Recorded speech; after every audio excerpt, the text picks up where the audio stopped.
ዛሬ የምነግራችሁ ታሪክ ልብን የሚሰብር የሰውን ልጅ ጨካኝ ገጽታን የሚያሳይ ነው። በብራዚል ሆስፒታል ውስጥ ሆኖ በጥይት ተመቶ ሕክምና ሲደረግ የነበረ አንድ ሰው በወንበዴ ቡድን አባላት አስደንጋጭ በሆነ መንገድ እንዴት አንገቱ እንደተቆረጠ እንመለከታለን። በ2023 ዓ.ም ነበር ታህሳስ ወር ላይ በብራዚል በሃያ ግዛት በምትገኘው ቦም ጄሱስ ዳ ላፓ በምትባል ከተማ ውስጥ አንድ እጅግ አስደንጋጭ ክስተት እና የማይታመን ወንጀል ይፈጸማል። ይህ ወንጀል የተፈጸመው ደግሞ ካርሜላ ዱትራ ሆስፒታል ውስጥ ነበር። ማንም ሰው በሆስፒታል ውስጥ እንደዚህ አይነት አሰቃቂ ድርጊት ይፈጸማል ብሎ አልጠበቀም ነበር። በዚህ ሆስፒታል ውስጥ ሕክምና ሲደረግለት የነበረ አንድ ብራዚላዊ ሰው በወንበዴ ቡድን አባላት አስደንጋጭ በሆነ መንገድ አንገቱ ይቆረጣል። አስደንጋጩ ነገር ግን ይህ ብቻ አልነበር። ወንጀለኞቹ ከሆስፒታሉ ሲያመልጡ የሟቹን ሰው ጭንቅላት ይዘው ነበር የሄዱት። ያለ ራስ የተገኘው አስክሬን እና ከሆስፒታል የተሰወረው የወንጀል ማስረጃ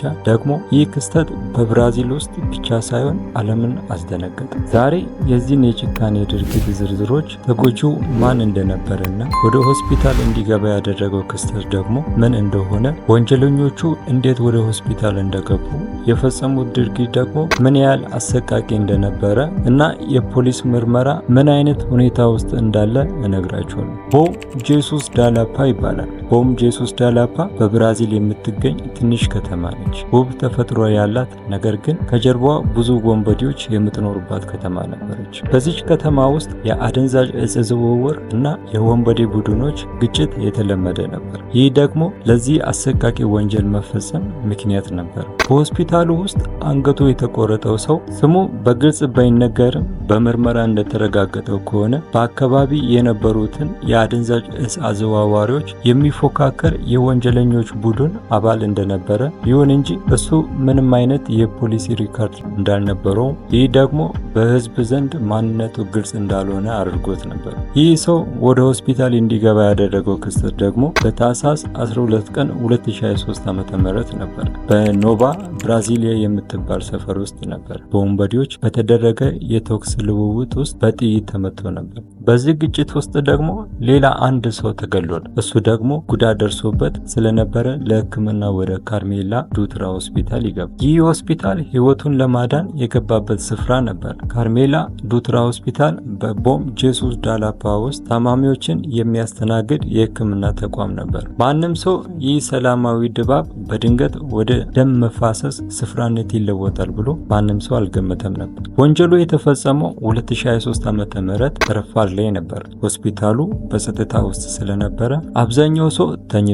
ጥቂት የሕክምና ባለሙያዎች ብቻ ነበር በስራ ላይ የነበሩት። ጠባቂዎችም በየበራቸው ስር ነበሩ። ይህ ቀን ለብዙዎች ከሌሎች ቀናት ጋር ተመሳስሎ ነበር። ነገር ግን ለተጎጂው የመጨረሻ ቀን ነበር።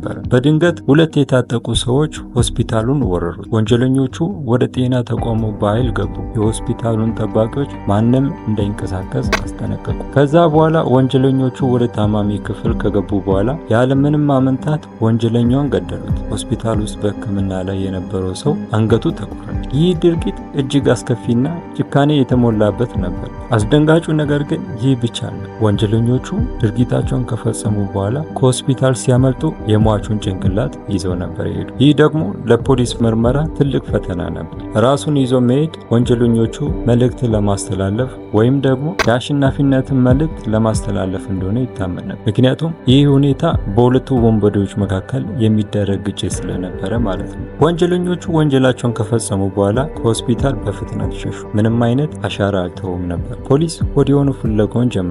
የሆስፒታሉን አካባቢ በሙሉ ፈተሹ። የሲሲቲቪ ካሜራዎችን ተመለከቱ። በሆስፒታል ውስጥ የሚገኙ እያንዳንዱን ካሜራ ከፈተሹ በኋላ ነገር ግን ወንጀለኞቹ ልክ እንደ አየር ነበር የተሰወሩት። ወንጀለኞቹ በደንብ ታቅደው እንደመጡና ይህንን ድርጊት ደግሞ የፈጸሙት በአንድ ዓላማ እንደሆነ ይታመን ነበር። በምርመራ መሰረት ይህ አሰቃቂ ድርጊት የተፈጸመው በወንጀለኛ ቡድኖች መካከል በተፈጠረ ግጭት ምክንያት እንደሆነ ይታሰብ ነበር። ተጎጂው የሌላ የወንጀል ቡድን አባል ስለነበረ የአደንዛዥ እጽ ዝውውርና የክልል ቁጥጥር ፍጥጫ ለዚህ አሰቃቂ ግድያ ምክንያት እንደሆነም ይታሰብ ነበር። ይህ ደግሞ የበቀል እርምጃ ሊሆን ይችላል የሚል ስጋትም ፈጥሮ ነበር። ይህ አሰቃቂ ወንጀል በቦም ጄሱስ ዳ ላፓ ከተማና በመላው ብራዚል ሕዝብ ላይ ከፍተኛ ድንጋጤና ፍርሃት ፈጠረ። ሆስፒታል ውስጥ ድህነት የለም የሚለው አስተሳሰብ በሕዝብ ዘንድ ተስፋፋ። ወንጀለኞች ምን ያህል ጨካኝ ሊሆኑ እንደሚችሉና ለሕግ ምንም ደንታ እንደሌላቸው አሳይቷል። ከዚህ አሰቃቂ ወንጀል በኋላም ቢሆን ብዙ ጥያቄዎች መልስ አላገኙም። ወንጀለኞቹ እነማን እንደነበሩ፣ ለምን እንደዚህ አይነት አሰቃቂ ድርጊት እንደፈጸሙና የሟቹን ራስ ይዞ የሄዱበትን ምክንያት ለምን እንደነበረ፣ ይህ ድርጊት ምን አይነት መልእክት ለማስተላለፍ እንደነበረ፣ እነዚህ ጥያቄዎች አሁንም ድረስ መልስ አላገኙም። የዛሬው እውነተኛ ታሪካችን ይህንን ይመስላል። በብራዚል ሆስፒታል ውስጥ ሆኖ አንገቱ የተቆረጠው ሰው ታሪክ የሰው ልጅ ጭካኔ ምን ያህል አደገኛ እንደሆነ የሚያሳይ ነበር። ይህን መሰል አስደናቂና አስፈሪ ታሪኮችን ለማግኘት ደግሞ ቻናላችንን ሰብስክራይብ ማድረግ እንዳትረሱ እና የደውል ምልክቱን መጫን አትርሱ። በሚቀጥለው ጊዜ እስክንገናኝ ድረስ ደህና ሁኑ።